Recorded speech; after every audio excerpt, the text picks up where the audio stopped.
So one more time, we want to thank everybody. I see quite a few faces that have stuck it out for the entire weekend, so that's really cool. I hope the experience has been for you what it was supposed to be, because I know what it was for me, and it's been really amazing. So thank you guys. We love you, and we hope to see you next year. No, hold on. Thank everybody. Yeah, this is like, I'm a small part of this, a real small part. I'm just the guy that they want up here because none of them want to do this. But like the hard work's done behind the scenes, you guys don't see that. Like Brad was washing dishes today, Chris was washing dishes today, Adrian was cooking all night, Brad's wife was cooking all day. Don's not here, but he helped a lot. There's a guy, Dan, who none of you saw. He cooked a lot of the food. Katie cooked food. A lot of what Shannon was just talking about, Chelsea did not experience from me this week because we're worried about this stuff. So, there's some people to thank that really put a lot into it, even if they didn't really have a say. So the coffee maker, John, and Chris was a coffee. Yeah, the coffee maker. And just because he doesn't think that I'll do this, but where is he? Where's John McCarrick at? Yeah, where is that? Where's McCarrick? Where's he at? All right, well, when John McCarrick, before you all leave, and if you know John McCarrick, go up to him and specifically thank him for all of his hard work, because he wanted me to give him one more shout out tonight. So give a shout out to John. It was delicious. It was. So thank you all. This is an amazing experience. There he is. He's walking in now. Everybody wave hi to John.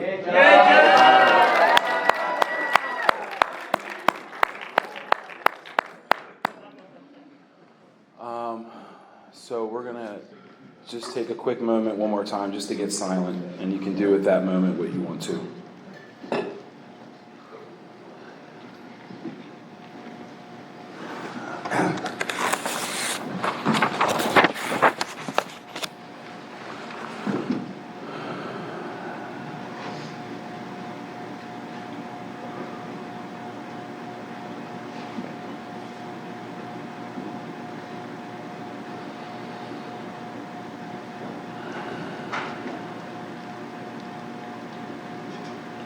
All right, thank you. And I've asked a friend to come up and read a little something before we get started.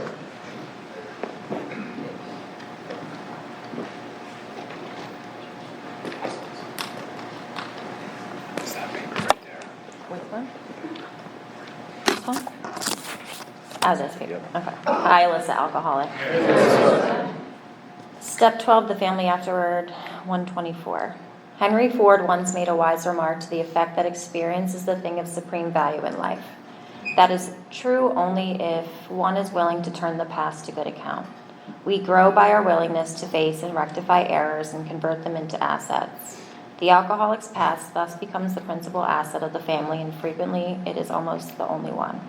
This painful past may be the infinite value to other families still struggling with their problem. We think each family which has been relieved owes something to those who have not, and when the occasion requires, each member of it should be only too willing to bring former mistakes, no matter how grievous, out of their hiding places. Showing others who suffer how we were given help is the very thing which makes life seem so worthwhile to us now. Cling to the thought that in God's hands, the dark past is the greatest possession you have, the key to life and the happiness for others. With it, you can avert death and misery for them.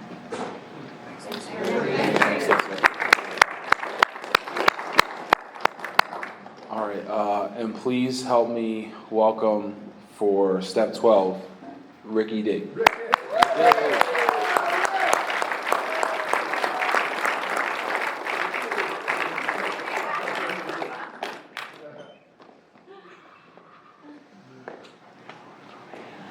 What's up, guys? My name's Rick. I'm an alcoholic. And, man, I'll tell you what, I came last night, and I'm in here all day today. It's been incredible. It's been an incredible 2 days.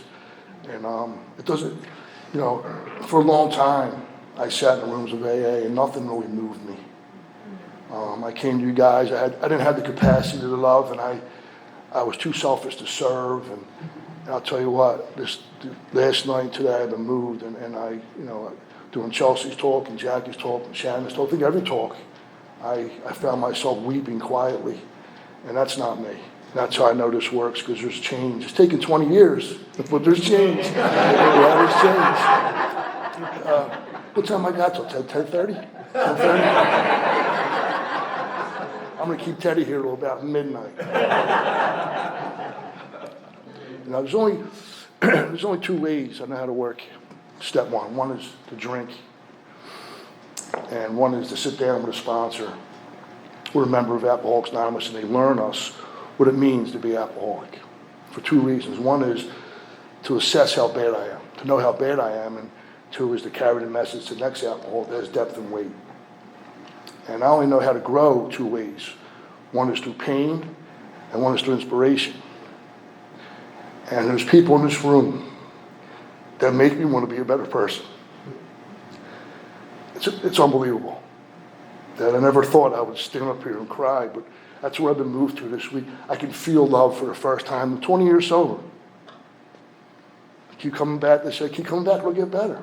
And it's taken me a long time, a lot of work, a lot of pain to feel things in rooms of Alcoholics Anonymous. I came here, I felt like my heart was encased in ice. And it was black. That's how I felt. Whether that's how it was or not, that's just the way I felt. And I met a man who told me the truth about me. And before I met him, there's a guy named John W. And he used to tell me all the time. He said, "Rick, if you bullshit a baker, you get a bun. You bullshit AA, you get drunk." And he was trying to tell me to be honest and open all the time, and I couldn't. And I met a sponsor, this kid named Danny. I've had 3 sponsors. I'm going to talk about how I got sponsored, how I'm sponsored today, and how I take other guys through the steps of the work, whatever you want to call it. And I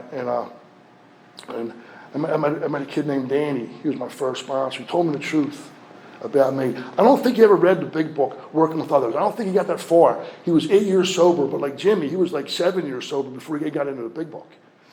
I don't think he even knew the big book, but him and my buddy Vic 12-stepped me perfectly, like right out of chapter Working with Others and right out of Vision for You. And he said to me, he said, "Rick, whatever you're going through, just tell me what you're going through. There's no judgment."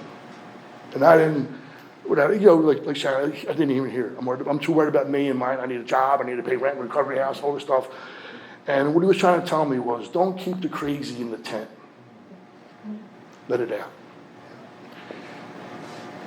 If you're new, your sponsor knows you're weird. He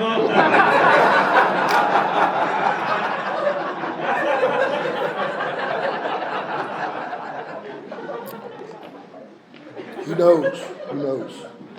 My sponsor says, "Rick, let the weirdness out, dude. Just let it out. Stop trying to pretend that you got your shit together when you don't." And I'll tell you what, that's what love is. When I can find a home group and a bunch of people that are in this room, man, there's so many people in this room, it's unbelievable. Delaware is such a big part of my life, not just my AA life, but my regular life now. These guys have been friends. I've been friends, walked me through the cancer, through breakups, all let me cry, scream, holler in meetings. And it's just, when someone can just when you find somebody that just lets you be yourself, it's called love. I can be myself.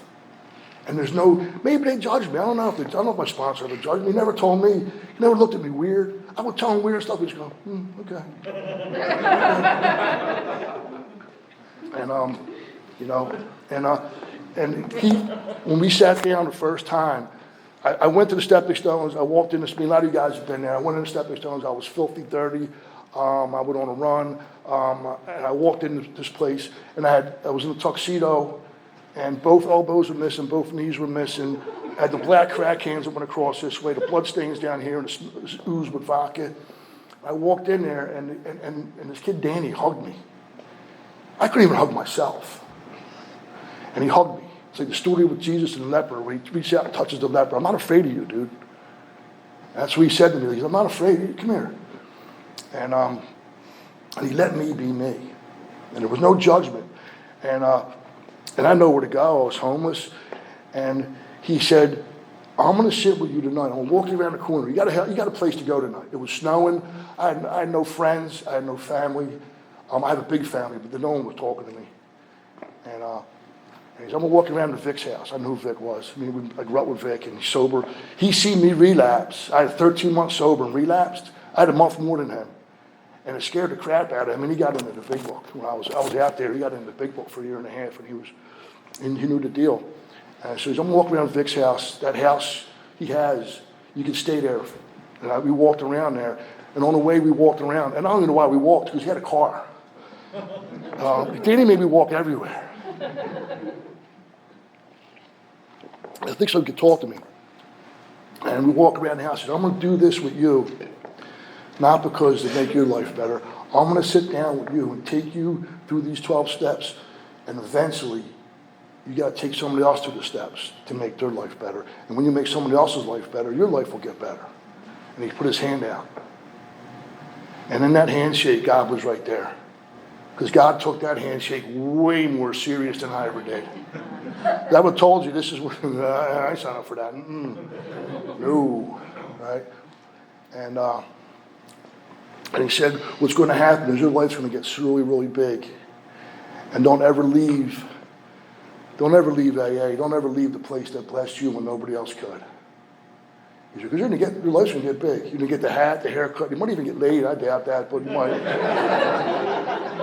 And he said, there's a formula I'm going to give you. There's a formula I'm going to give you that it's foolproof for everybody. And he gave me this piece of paper. I lost a piece of paper. I might have it somewhere in my room somewhere. But he said, there are 168 hours in a week. I'm going to minus 40 off for work, which ain't even working, which leaves 128 hours a week. I'm going to minus 40 for family stuff, which you only have a family. That leaves 88 hours a week. He's going to minus 56 hours a week for sleep, which you're not even sleeping. Which leaves 32 hours a week. Minus 7 for meetings, which is only a minute walk. It's a minute walk from here to the stepping stones. And leaves you 25 hours a week. And he said, I'm going to leave minus 7 hours off those 25 for meetings. That leaves you 18 hours a week. I'm going to minus 10 for miscellaneous stuff. That leaves you 8 hours a week. And he minus 3 for Jerry Springer. And now I do with my guys, I minus 3 for TikTok. Go down that rabbit hole. Right? He said, I'm minus 3 from that 8, which leaves 5 hours a week, every week, to sit down with a new guy. If you can't do that, we ain't doing this. And I followed that formula. I had to sat down. Some weeks it's been 30 hours a week. Some weeks it's been 3. But somehow, some way, it's always averaged out. Me with a new guy across the kitchen table in some recovery house, some basement or of a recovery house with spider webs and dirt, and or the basement of stones, or in my car. But I've always had a new guy across the table from me or in the car or next to me. And that was not my plan. I've done this is the longest thing I've done against my will my entire life. Never. If I would not be, I never intended to stay this much, or this long, or stay sober this far. Never. But I'll tell you what, at 4 months sober, the obsession to drink was lifted from me and I could breathe. And I remember right where I was. It's my come to believe moment in AA. And I was in the kitchen in this recovery house, and a lot of you guys know that Leaper Street house, and Shannon's been there, a couple of other guys been there.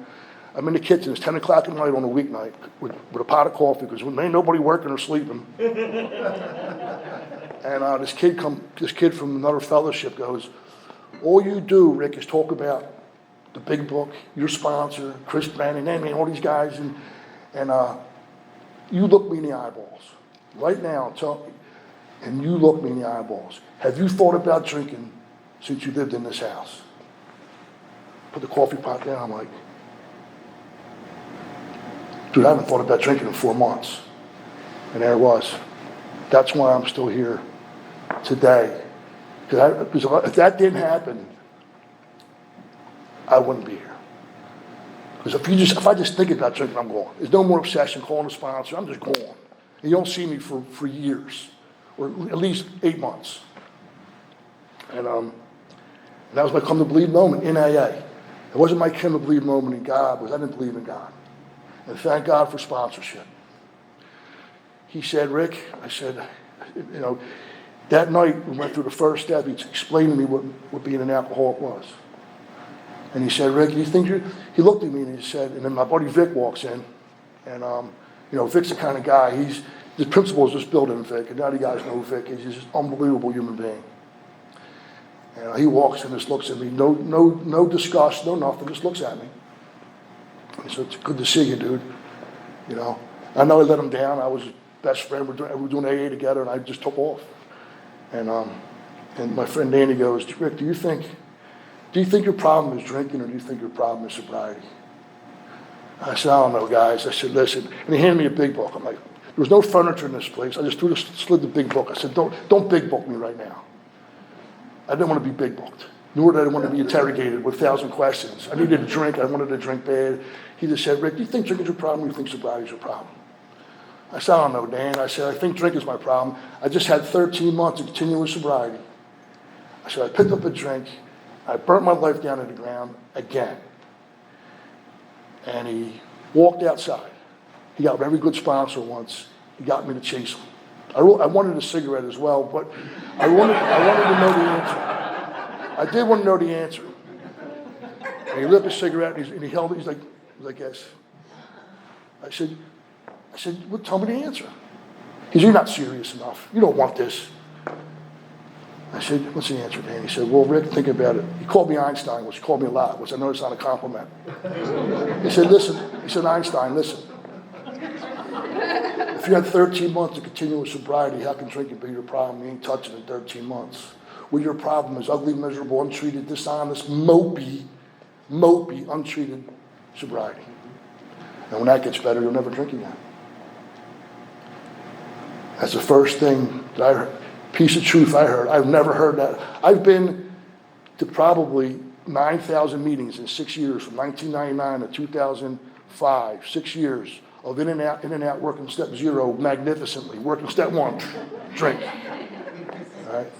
In and out. I wasn't in and out. I remember I made the wrong mistake. I said, he said, why'd you relapse? I said, I was resting on my laurels. He said, laurels, I mean, that implies you did something. You didn't do shit for 6 years is why you're here again. And that's started my journey here. He took me through the first 2 steps. I didn't want to hear about God. He knew that. Because back then, like Jimmy was talking about, back then in Stepping Stones, at the time, it was a big ask God to keep you sober and make meetings. And I would ask God to keep me sober, and he did until he didn't. I want to run from hell, and I come back, and people tell me, you don't want it bad enough, ask God to keep you sober. I'm like, I'm asking God to keep me sober. He's keeping you guys sober, but he ain't keeping me sober. And I'm going to tell Danny that. And he said, you think it's God's job to keep you sober?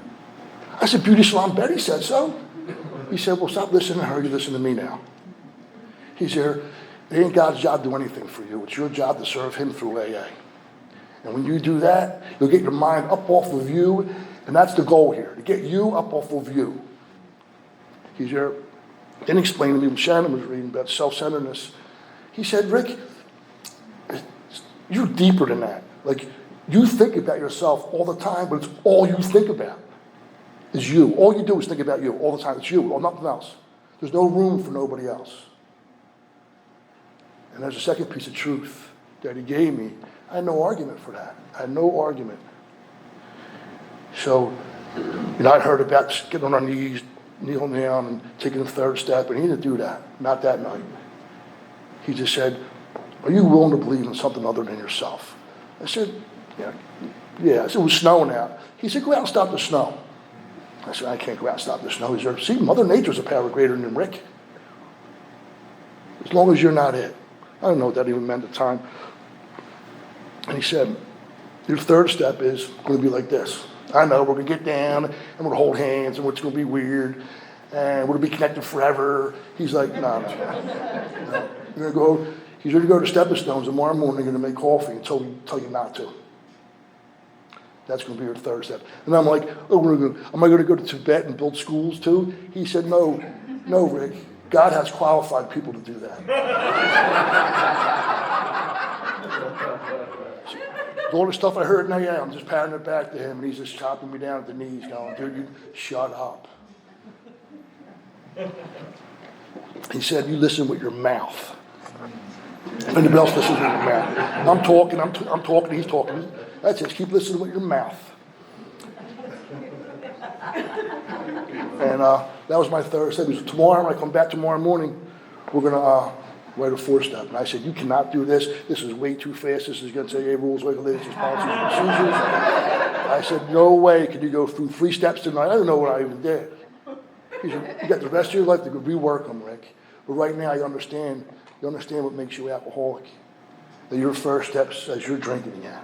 And what you need to do is write inventory to see why you keep drinking again, why you can't have a friendship, why you can't have a relationship, why you keep getting fired from jobs.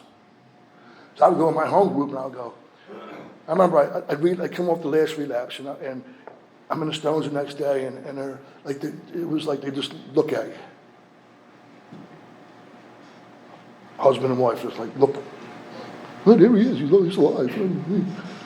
I'm like, yeah, it's me, I'm here. You don't want it bad enough. That implies I'm stupid. My mom and my girlfriend burned all my clothes in a fire pit. I lost my state job, which you can never lose. I can't find my car. I have a big family that I love and that I care about, and no one cares about Rick. And she says, why are you still jammed up over that? Let go, let God. I'm like, so how can you do let go, let God not with 1 day sober? Now you're implying that I'm stupid. I will never tell anybody to let go and let God ever until they get through. At least we'll start sponsoring people, because how do you let go, let God? Step 10. Sharon told about it beautifully. I'm sitting there in the meeting going, I'm ashamed. They're shaming me. No one ever said, hey, help me write inventory. See why she left you. Let's write inventory, see why you can't hold a job. Let's write inventory and see how every girlfriend probably spent a year longer with you than they should have. I could hear that. You told me to let go, let God. I don't even know what that even means. I don't even believe in God. And thank God my sponsor walked in a little bit late that day. He was a roofer. He had to go give an estimate. He said, stop listening to these people. Just listen to me. They're well-intentioned people, but they're not like you. I don't compare myself to anybody else in AA. I compare myself to step 1, step 6 and 7, and step 12. Because step 12 talks about a couple of things, having that spiritual awakening. It's pretty ironic that in work with others, doesn't even give you a description of what a spiritual awakening is. It gives it to you before that. I said, how am I going to know when I have one? He said, well, stop looking for it, first of all. And he said, you'll know when you have it. And I knew when I had it was I was willing to sit down with another member of AA and take him through the steps. Because you can't hide an awakened spirit. You can't hide it. I was screaming. I was trying to 12-step everybody. I go to me, hell, you need a sponsor? He said, I'm 45 years sober. I'm like, I don't care. You can read through the book.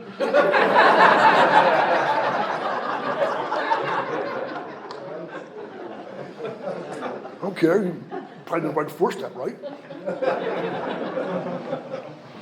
Doesn't talk about having what the awakening looks like, because it's going to change. For me, it's changing. It's changing all the time. It talks about principles.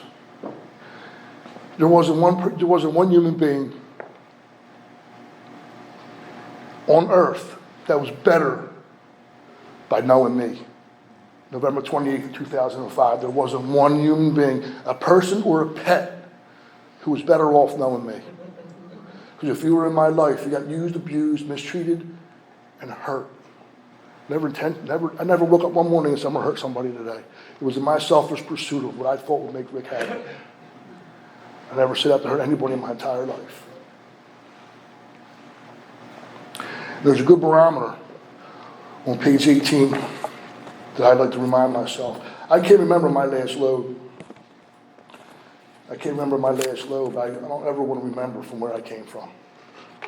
the kind of human being I can become left with Rick. It says, the illness of this sort, and we have come to believe in illness, involves those about us that when other illness, human sickness can. If the That's awesome. Give me 5 minutes, that's it. I'll wrap it up. Right? If a person has cancer, I had cancer. And I remember going to my home group and people who didn't like me, that's not fancy.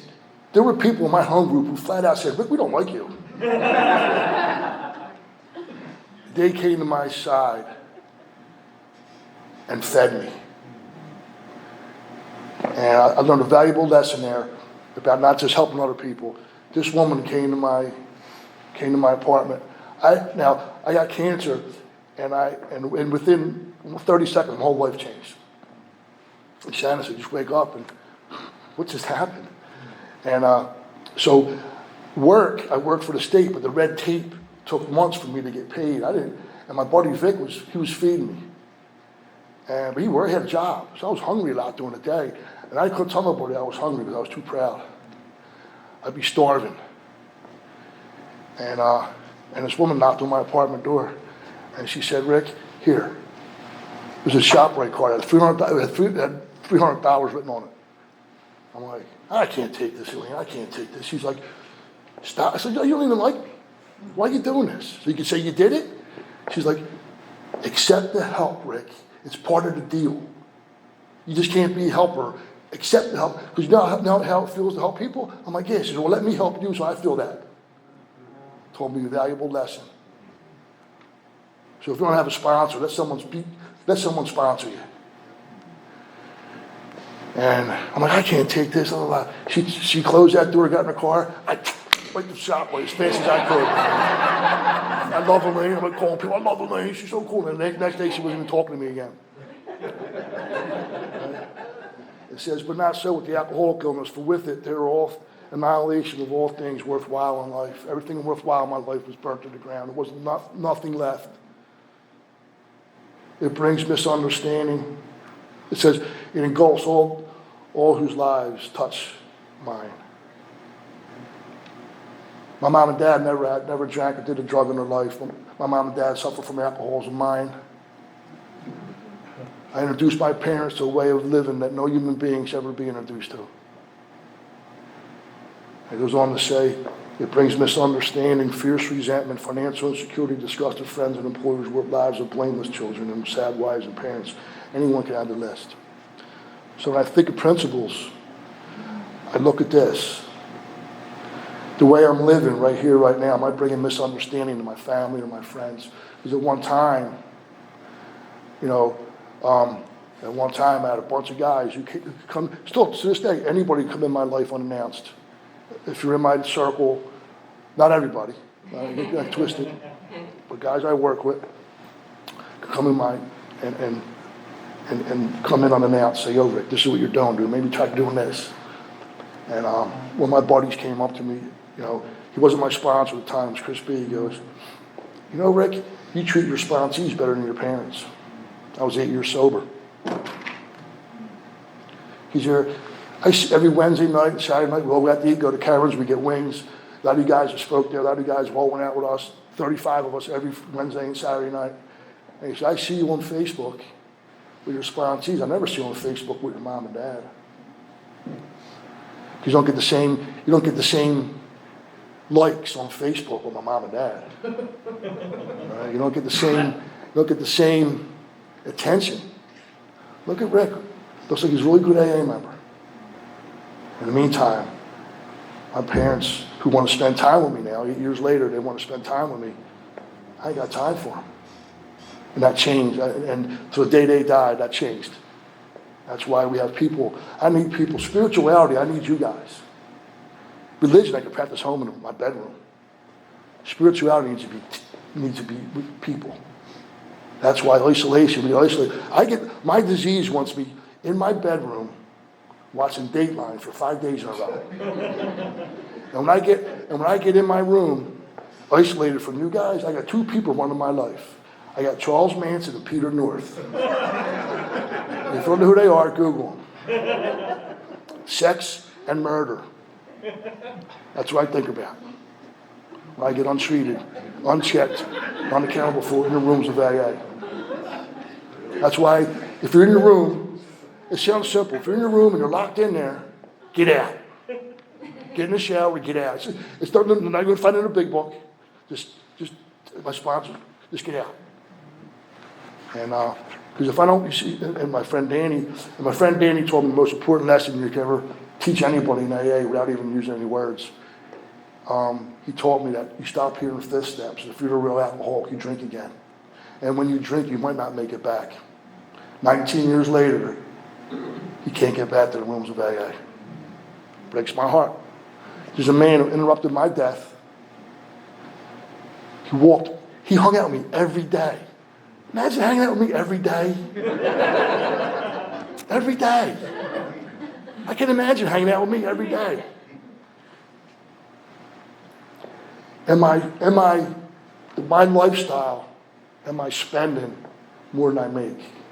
Is anybody suffering because of the way I spend money? And I have sponsees that went to treatment in Florida 5-6 years ago. And I see them on the beach, Facebook, on the beach, all the girls and guys are all from the treatment centers or whatever. Hashtag living my best life, hashtag AA rocks, hashtag love AA, hashtag fifth step, hashtag. Right? And in the meantime, while they're down in Florida making more babies, their parents are raising their kids up in North Jersey. That's not what we do. Right? So, is my family suffering because of the way I live today? Is my boss? You want to know how I'm doing? Ask my roommate. He hears me, Mom. I'm going to tell you a story what happened to me the other night. I wasn't going to share this, but I spoke at a meeting, an anniversary meeting on Tuesday night. And it's a big meeting. And right before I get up to speak, I sat in something, chocolate cake. And I had friends of mine sitting behind me and never told me I looked like I shit myself.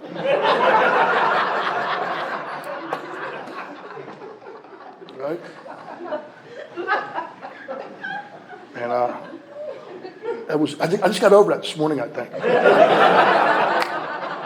I'm like, how come you didn't tell me? Well, if I told you, you would have gotten it. I'm like, hey, you put a big afterwards. I'm home babies. I'm high-fiving.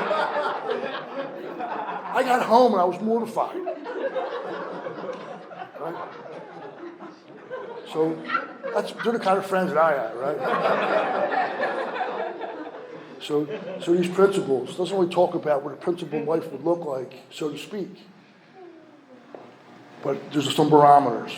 I wonder how I'm doing. Ask my boss. Am I embarrassing my family today? And I do the best I can with that. So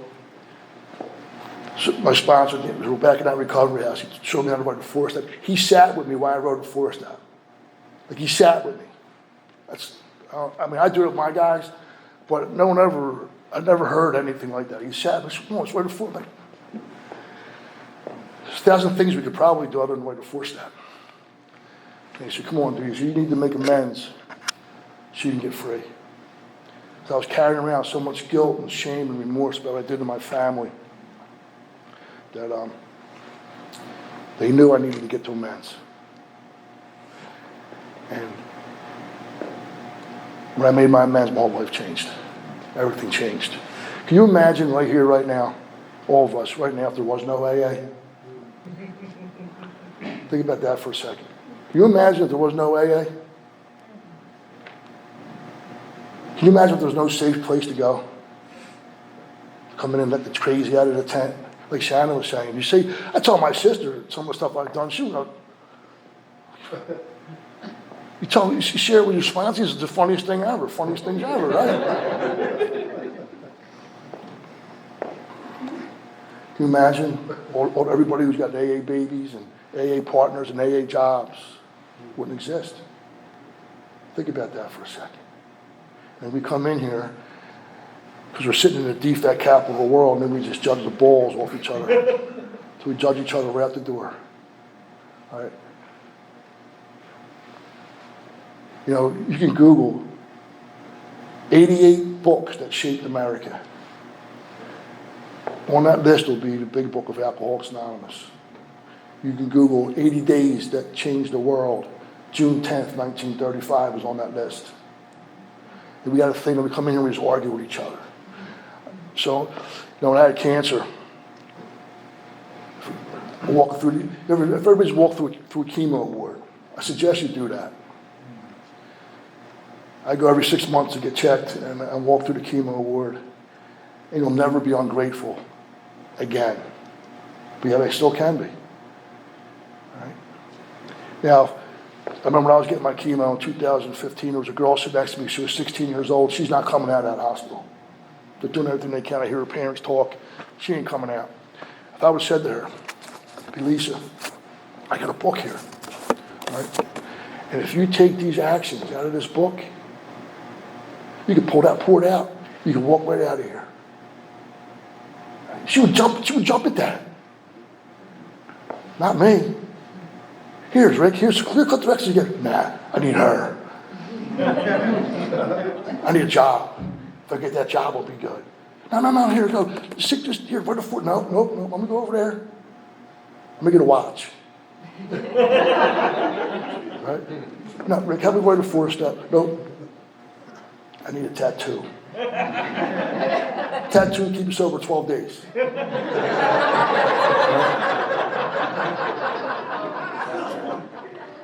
So when we go to our home group and we're in this business meeting and we're arguing about whether we should have Sweet and Low or Splenda, or where we should put a cabinet, or should we have a workshop. Just roll with it. That's how I know this works. If I only had one home group, I'd still have the same sponsor. Because when you get too close to me, I run. Like Shannon said, bye-bye. I suffer from the gotta-goes, the what-ifs, and the suddenlies. And so if we want to argue about it, let them argue. I don't care. I'll stay there all night with you guys. Let them argue. We'll get wings afterwards, but you argue. I've been in business meetings where we had fist fights. It was the greatest thing ever. Oh, you gotta be kidding me. He knocked him out. Like, this is awesome. So we have, you know, my grandmoms, we don't talk about because we just don't. I can almost guarantee you, in 1901, they were turning nickel tricks in the back alleys in North Philly. They had no solution. They had no way out like we do, and yet we still don't even take it all. You know? And so I'm back at that recovery house. We write a 4, we do a 5th step. I learn about my defects. And if you ever lived in a recovery house, well, for me, there's always 2 things I was cold and hungry. It could be June, I'd still be cold. It didn't matter. Maybe I'm just getting old, I don't know. But and Danny calls me. Well, he called when I didn't have a phone. The guy called one of the other guys in the house. Put Rick on. You know, hungry? Yeah, I'm hungry. Saturday morning, picks me up. We go up Coppin Avenue. We go past the Four Seasons Diner, McDonald's. We make a right on the boulevard. We go up the boulevard. There's Olive Garden, Tiffany's Diner. I'm like, dude.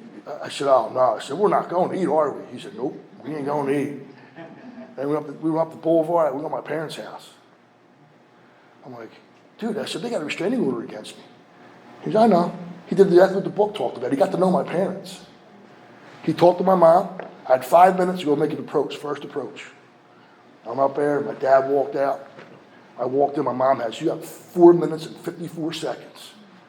Or I'm calling the cops on you. And I said, Mom, I was wrong. You know, I was wrong. You know, how can I, you know, I said, can you forgive me? She's like, you're my youngest son. Of course I forgive you, but we ain't cool. Like we ain't cool right now. Nobody in the family's cool with you. I'm like, all right. I said, Mom, is there anything I did that I left out? I might have hurt you that I left out? She's like, yeah. In 1985, this is 2005. 1985, our relatives in Italy came over. You lived here, you never came home. And that hurt me. My mom had Meniere's disease. Meniere's disease is something that you get, it's like vertigo, but it's worse. You could be shopping in Acme and just get a Meniere's attack. She just falls on her knees, throws up, and loses her bowels. It's awful. I've seen many of them. She suffered from that disease. Do you know, I made that amends. She never had a Meniere's attack again. I did that to her. And then we say to ourselves, I'm only hurting myself here. We have no idea. I had no idea what I did to people. None. I did that to my mom. Hell, I made amends. I'm sober. She never had another attack. I worried her into a sickness. And she said, I said, how can I make it right? Keep hanging with Vic and Danny.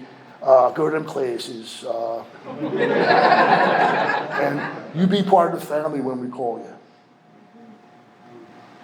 And then 6 years later, I made another. His book says, I heard a speaker say, I revisited amends with my grandma. I'm like, oh, I'm going to do it with my mom. That was a bad mistake. I said, Mom, tell me again. We had a big barbecue at my parents' house. I said, Mom, tell me again how I hurt you. She was sitting down. She grabbed my wrist and she just yanked me down.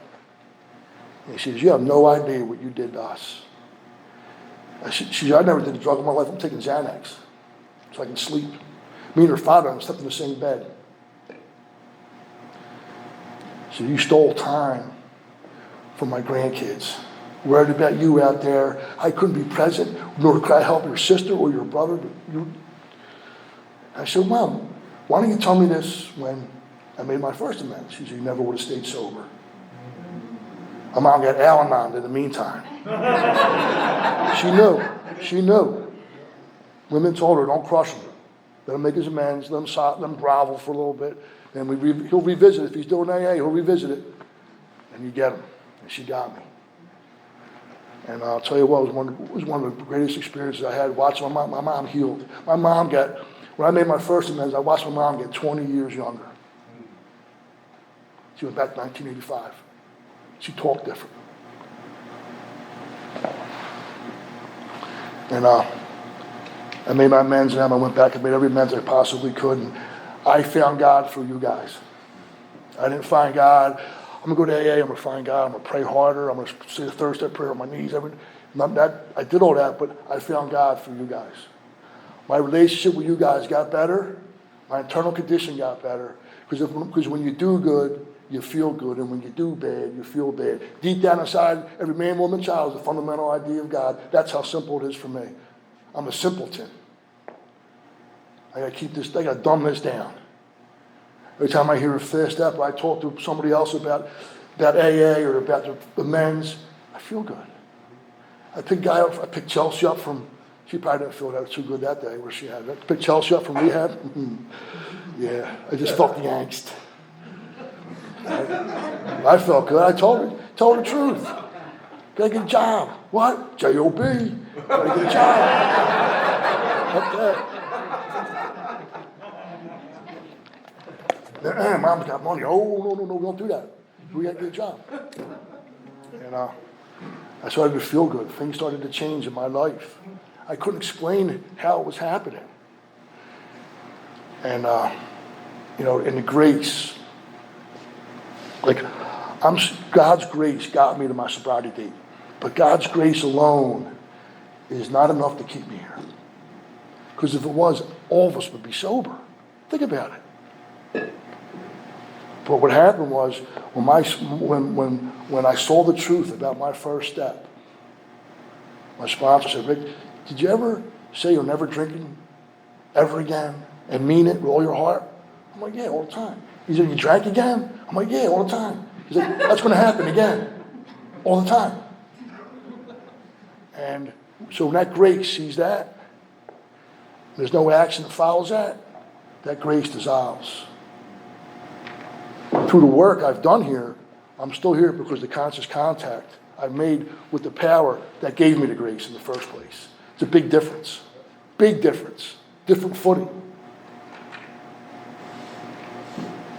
But that doesn't mean I'm not perfect. It just means that I have a relationship with the power that gave me the grace in the first place. It's different footing.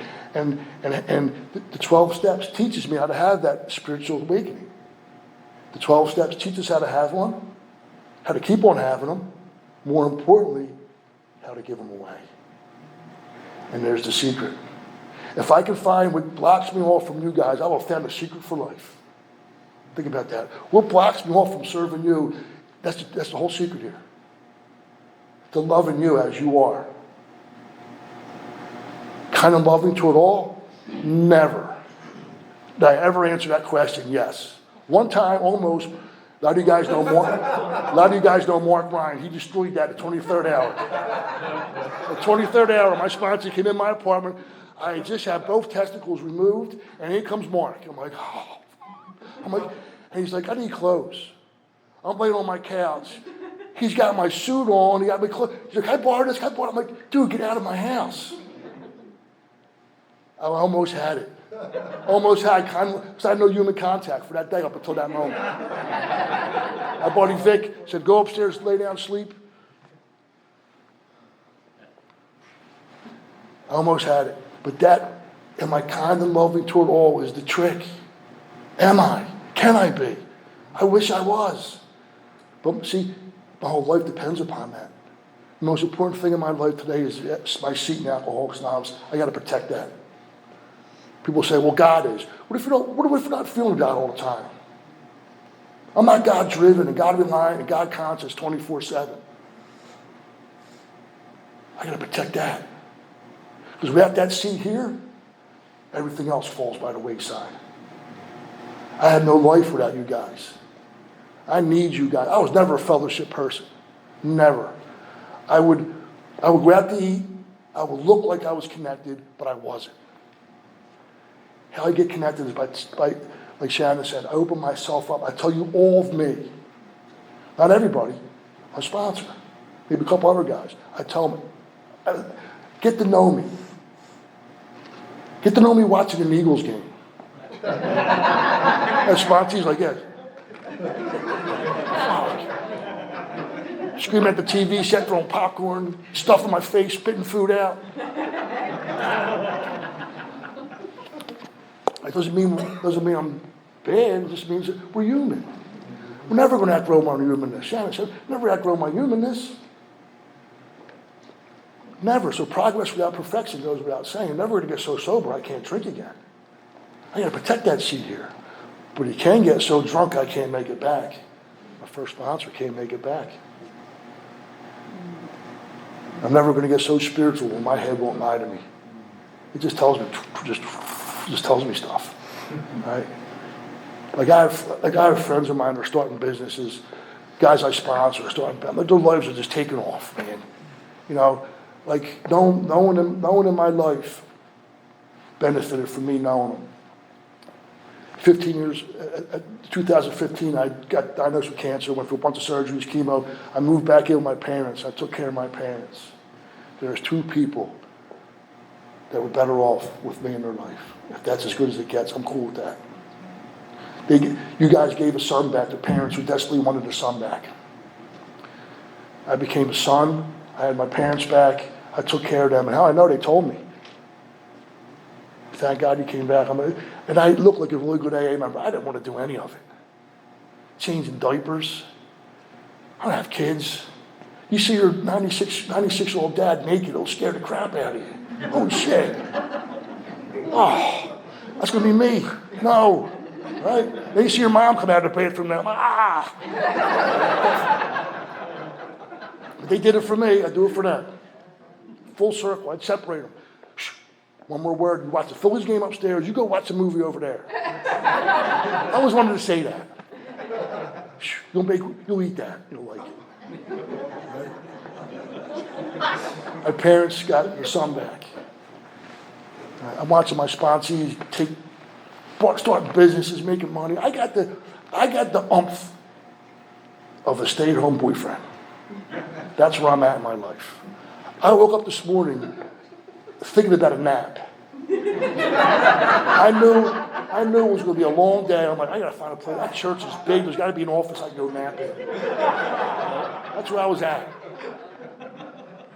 You know, life is so cool today. Just by following some simple directions and just showing up. Consistency and persistency. right? And not thinking I'm different. Thinking I'm different, and then, because nothing has to happen to me for me to drink. All I gotta do is just stop. I have people go, why are you going to Delaware? Because they asked me to. Because you never know what can happen here. You never know. You meet your next boss, meet your next sponsee, might meet somebody you golfs. Like I woke up this morning thinking about a nap, and when can I golf again? How cool is that? How cool is that? And then I was having a Teddy guy, I got to be here all day. I'm speaking on step 12. All day. No. Right? I got another 45 minutes, promise. Right? So, how cool is that where I get to meet new people? It's called, Peter Marinelli calls it the life of invitation. You just go. I can't get sponsees to do anything. What, we're going to be home at 10 o'clock? I'm like, what are you, you're going to go home to do nothing. Right? And when I sponsor guys too, I don't always open the big book up. I have friends of mine and guys ask me to sponsor them that they're in the big book way better than I ever will. So when they're having struggles, have a seat. Tell what's going on. How much porn you're watching. Having marital problems? Close that big book. Go tell me how much you know about 7-Eleven. How much porn you're watching. You want your wife to do this? You ain't that dude. Right? Think about that for a second. You want her to do that, and you ain't that dude. How selfish is that? You want you to put expectations on her, and that's why you have marital problems. How much you gambling? Who's say that in the big book? Let me ask you about the big book. How much you gambling? Playing that. How much you playing Xbox when the kids are? You doing homework with the kids, or you playing Xbox? Not 12. You're 38. You're 38. Right? Little things ain't in the big book, because there's a reason why you're having marital problems. Maybe not. It could just be as simple as you're growing apart, but also it's probably underlying. I know you. I've been in meetings with you. I know you. Right? So not always does it work out. It was not the big book. I'll tell you what. There's two things I haven't been. Right? It's really hard to get guys to work with other guys. Our life gets so full. Don't ruin my spirituality. Right? And two things I haven't been since I started sponsoring guys. I have not been bored or lonely. Like my biggest fear today is I'm going to be in some state-run nursing home. Right? I'm going to be the big story on Action News one day. Man bludgeoned to death in nursing home. Right? And that's one of my biggest fears. But I have sponsees' wives who aren't even in AA said, Rick, as long as I'm around, you'll never be in a home. We will build a house with a guest house attached to it, if need be. So there's 3 people who better fitted for me being in life. Because what you did with him was amazing. I didn't do anything. I just sat and listened to him. Right, I just let him go. That's good. That's crazy. Right? Sometimes all we need is a friend. Sometimes people don't care what we know until they know we care. And I found that. I'm starting to love. I remember the first time I cared about a guy, he went out and I'm like, I hope he's okay. Am I gay? The sponsor goes, no, Rick, it's called love. Peace, guys. Thanks for letting me share.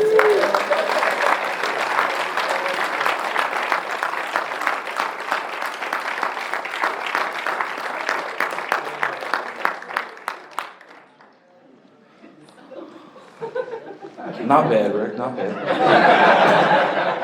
No, great job. And we all love you.